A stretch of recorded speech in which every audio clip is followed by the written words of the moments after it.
I'm not sure that you can handle it. I get it. You're sick, you're tired, you're fed up, you're done with the rat race, and you're thinking, I want to get out, I want to have a little bit of space and live on some land. So you're envisioning the off-grid life like this. You think it'd be good for your mental health if you're around nature a little bit more and working inside and outside. And to be honest with you, I'm not sure that you can handle it. Write in the comment section if you've ever thought or dreamt about living off-grid. And I'm also curious what areas you're super interested in. So if you're thinking about off-grid, that means you're thinking about land and probably unimproved land. And the first thing I want you to think about is, where does the water go? Because that is a huge factor in where you develop and also what you can do with that land. So here's something to think about with water is runoff in high water years. This would be a great home site, wouldn't it? Look at that. Be amazing. Right along the river, but you got to account for this. And so if you start to turn this into a driveway, guess what you're getting? The flood is imminent! You're getting a creek. It's gonna go right into the river. And if that's anywhere near your house, you're in big trouble. That is insane. Where does the water go? Check this out. This is a road. So forgive the shaky camera work, but what it's showing here is there's a road and a culvert. And if the water goes high and goes and washes over that culvert, your road is gone, and it happens fast. Oh yeah, you're gonna want a chainsaw. You're also gonna wanna know how to use it safely. Notice the ground is really soft. Bad squishy, bad squishy. You remove the vegetation, it's gonna get even worse. So you have to pay attention to the water. It goes without saying that living off grid means having your own water source, which probably means a well. This is our well with wellhead and pump. Those are two different systems that you'll need to know and make sure that you can take care of. You'll notice our well house is also insulated. So in the winter, in case things freeze, we don't have any big problems with pipes. You also notice the wellhead has two different pumps because it's a shared well. If you can't handle a well or what to do with water and water flow and how to move water around your property, then you can't handle it. Additionally, with being off the grid, it means that predators could be anywhere. This morning so far, I've seen signs of bear and large cat. Cougar maybe a mountain lion. I'm not sure, but there are large cats in this area. Whoa! So you're thinking, I'll get some chickens, throw some chickens out. But how are those chickens going to last if there's predators in the area? That's an important thing. They also will mess with your garden. They'll mess with your trash. They'll mess with most of your stuff because they don't really care. You're in their territory. You also need to know how to store it properly. Store it properly. So if you're going to be off the grid, to what extent do you want to be off the grid? Do you want to be off the power grid? If so, then you're going to need a power source. For most of us, that means solar. Well, what happens when there's no sun for 3 or 4 days? Or 3 or 4 weeks, or depending on where you are, 3 or 4 months. What are you gonna do with that? Well, you're gonna have to get some batteries. There are battery options. Certainly batteries are cheaper now than they were, but they're still very expensive, and you have to maintain them, you have to take care of them, and you have to know a lot about solar. So you're gonna need an expert in that area. So I know it can be really super hard to find an off-grid property in North Carolina or Tennessee or Oregon or Washington or lots of places, but I'm actually connected with lots of people that can help and may even know of properties that are not yet on the MLS, that are off the grid or maybe near the edge of the grid.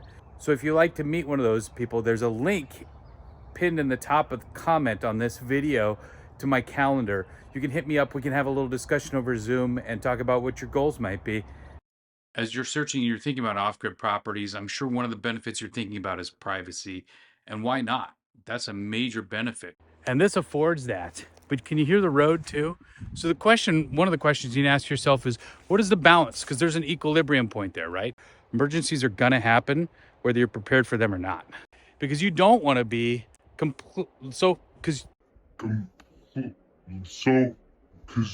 because you may not want to be so far out that you don't have access to roads. Yes, it's beautiful and it's amazing when you're like living out a forest road.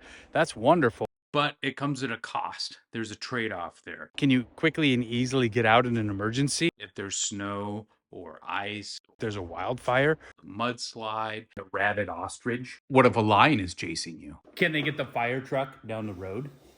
Oregon, some places flood out and you can't leave your home or get back into your home for weeks, maybe even months. If you needed to get to emergency medical care facilities, if you're down a windy logging road, it might be peaceful and quiet, but it's going to be dangerous to get to some of those places in certain times of the year. There's snow on the ground here. Could you imagine what it would be like if you had to race down the mountain at this time of the year while someone was in labor or in an emergency situation? That'd be tough. So yeah, you can hear a little bit of road noise, but the trade-off is you've got that additional level of security, because living off grid can be tricky, especially if you're not prepared for emergencies. Because guess what? Emergencies are gonna happen whether you're prepared for them or not. Obviously, you're watching this video, so internet's important to you. Being off grid means you got to really think about what kind of internet options you have, because there are some, but often not many. Starlink, this is not a discussion about Elon Musk or who he is or what he does or Twitter. We're not going to talk about any of that today. Last year, Alyssa and I went and we stayed at an off-grid lodge down the Rogue River. They had Starlink, and it was a lot faster out there than our home broadband or fiber internet here. Why are you crying? It's not available everywhere yet. It says it's coming in 2023. The satellite dishes, which are awesome. There's also a new trend in companies starting for remote areas that allows you to connect to their dish. So you connect wirelessly, but their dish or their satellite or their tower is really connected to really super fast internet, and it can be great. You might be surprised. Your dream off-grid property could actually have fiber or cable or some kind of amazing high-speed internet. It is 2023 after all. Now I know that it's possible to go your whole life without having a cell phone or cell phone service. I also know that it can be very important for work or for communication with family, or there are seasons of life where it's more important than others that you have internet access and that you have cell phone connectivity. Well, that's something you're going to want to check out. There are some providers that do a better job in some areas than others, but it's really specific on the location that you're looking at. So you're going to need someone who's in that area, who is an expert on that, and who has driven around, spent time in different areas of wherever you're looking. That's important.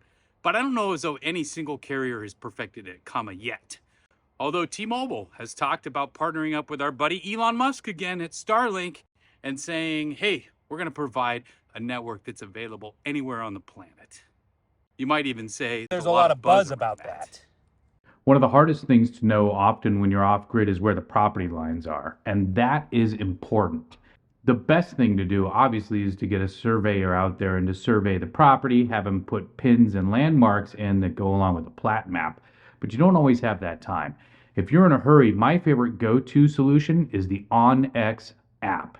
While it's designed for hunters, it has incredible maps and data that are provided by the state or the county that you live in or that you're visiting. You can download the app and you can download one map per each state. And what I do is I pay for an annual subscription, and I find that it's very helpful no matter where I am. If I'm out hunting or fishing or anything, you're going to want to know whose land that you're on. So as I was editing this video, it reminded me of the neighborhood just up the road a little bit. It's awesome. Everybody has between 10 and 40 acres, but what's nice about it is there are 5 or 6 homes out there. So when somebody needs help, they're able to get some help. For instance, this winter it snowed a lot, and one of the folks that lived up there had a snowplow and was able to help people get out. So that was huge. Hello, I'm Mr. Plow. It also occurred to me that it is 2023, so your community could be, online, either via social media or YouTube or MySpace or AOL Messenger. Wherever you connect with people, that's going to be important, because you're going to learn from them, and then you're also going to learn some lessons you can pass on to other people. And working in that community is really how you're going to do it. That's how you're going to be able to handle it. You just blew my mind. The best off-grid property is one that you're going to want to invest in, because living off-grid is a lot of work, but doing it right can be really rewarding, and doing with people that you love and care about, that's the best. Let me know in the comments below if any of this has been helpful, and if maybe you've learned something, or maybe there's a new take, or maybe there's something I missed and you disagree with. And you might find these videos helpful as well. Hopefully they're a lot of fun to watch. Hopefully you will enjoy them. Hey babe, where's my chainsaw? Hello, do you know where my chainsaw is? Hello, Alyssa? Alyssa, do you know where my chainsaw is?